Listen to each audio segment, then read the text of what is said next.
I do believe that we have to replace the current Democratic National Committee leadership. We need real electoral reform within the Democratic Party. And that means, among many, many other things, open primaries. We need same-day registration. And that means that anybody in this country can walk in and get registered to vote on the day of a primary or a caucus. We also need, obviously, to get rid of super delegates. The idea that we had, in this case, 400 super delegates pledged to a candidate some 8 months or more before the first ballot was cast is, to my mind, absurd. Senator Bernie Sanders yesterday. Nicole and I. Yeah.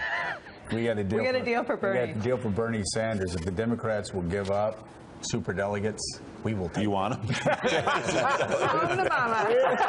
We will take them. After criticizing them all year, I want super delegates next time. Swing them your way. Last night, Bernie Sanders and the presumptive nominee, Hillary Clinton, met at the Capitol Hilton within sight of the White House. They were joined by John Podesta and Robbie Mook from the Clinton campaign and Jane Sanders and Jeff Weaver from the Sanders campaign. They talked for more than an hour and a half.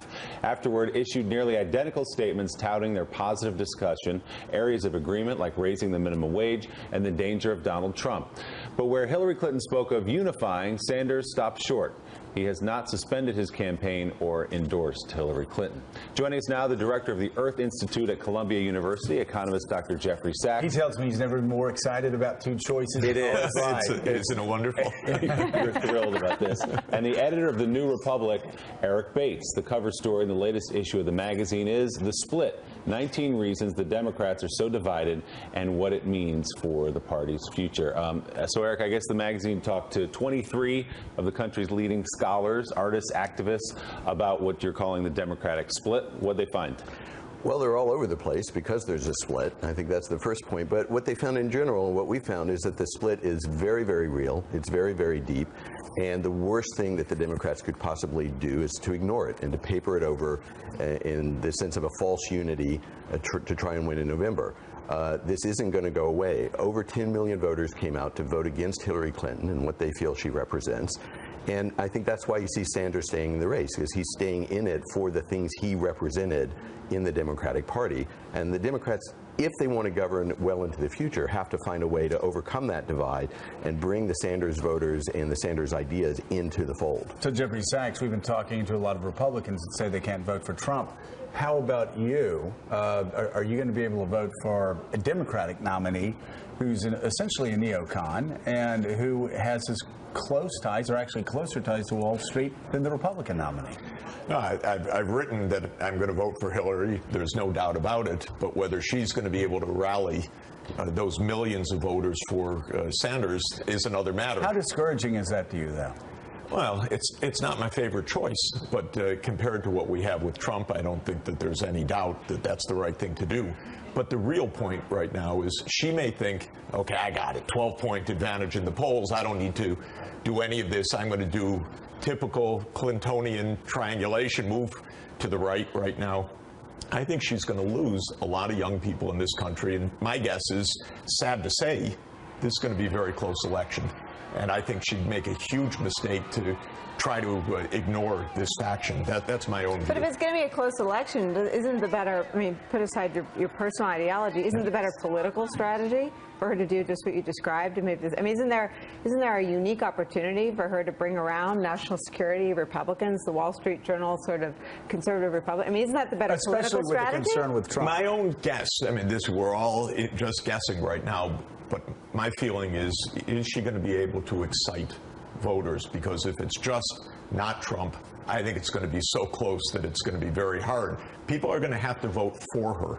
And there are a lot of young people, millions and millions of young people, who voted against her strongly in the Democratic Party, and she's going to have to rally them. And that's where I think she's going to have to win in the end. Eric, talk about how the Democratic Party has moved left. We've seen the Republican Party move right, but talk about how far the Democratic Party has moved left since Bill Clinton was president, and how it's causing this split. That's right. And we've talked to a number of historians who pointed out that the party has moved so far left that the differences between Sanders and Clinton are way over on the left, where the differences didn't used to be. You used to have much more of a right-left split within the party, but after the civil rights movement and the changes that happened in the party then, it's moved to the left, and to the point where some people said the split's not that real because Clinton will still be the most liberal candidate the Democrats have had since McGovern by a long measure, because that's how far the party has moved. I don't think that's exactly right. She's absolutely centrist, and that's where she is. That's where she's always been. I think the historian point is social the center has democratic. moved. The center is farther to the left. But than still, the if center you was look at before. war and peace issues, she's absolutely pretty tough and more neocon than not. She's Wall Street backed. This is a centrist candidate. That's what she is. There's a center left, what in Europe would be called a social democratic candidate. Those are two different factions. They need to get together. All right, Eric Bates, thanks a lot. It's great to see you again. Good to see you. Come back a lot more if you will. We're going to be reading the latest New Republic. And Jeffrey Sachs, thanks to you as well. It's Great.